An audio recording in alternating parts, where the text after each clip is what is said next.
Turning now to that major escalation in the war with Iran. Over the past 24 hours, we've seen some of the most intense fighting since the ceasefire went into effect. And unlike other cases where military targets were hit, this time a civilian area came under fire. The Iranian regime fired at Kuwait's international airport. One person was killed, dozens more injured.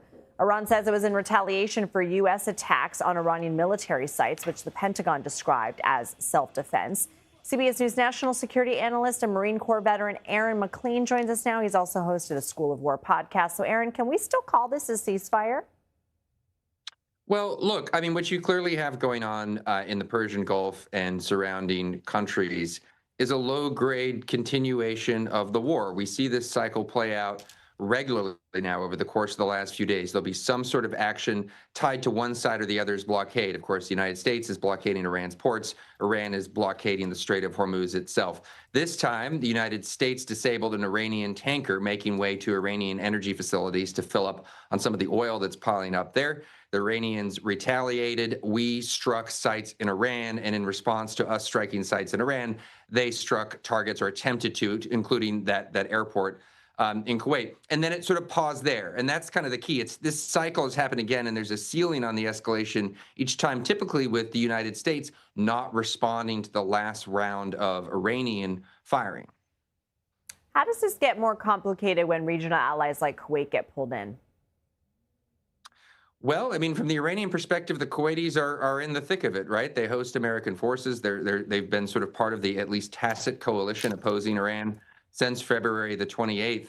But there are complicated politics in that part of the world, and the Arab states are not all aligned with how they would like the United States to proceed in this conflict. Some are relatively more hawkish. The UAE is probably at that end of the spectrum and are pretty close to Israel in wanting a definitive end for the campaign, with Iran's government no longer able to pursue the kind of foreign policy it's pursued in the past.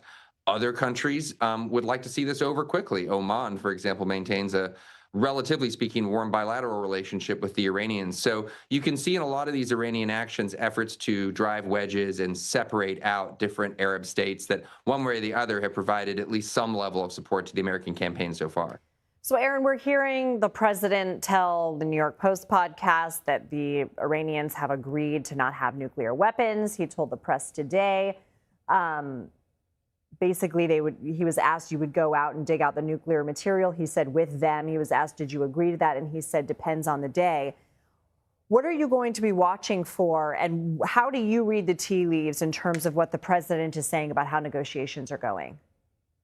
Well, I think the way the White House defined it, the president himself has defined it in recent weeks, is the standard to which we could reasonably hold them. One, is this deal effectively going to end any Iranian hope of a nuclear weapon, not just because they're going to declare that they're not going to get a nuclear weapon, because talk is pretty cheap, but in terms of the reduction in their capacity to pursue one. So that's question one. And obviously the removal of that highly enriched uranium is the most important element of that, because that's the short-term path they would have to weaponization. And then two is the Strait itself. Does the Strait genuinely reopen without any claim of Iranian sovereignty or control over it, just as it was before the war? If that doesn't happen, even honestly, if there is progress on the nuclear program, if Iran leaves this conflict with some level of control over the Strait, even if it's not actually charging tolls every day, that's a strategic defeat for the United States and a really destabilizing new fact for world order.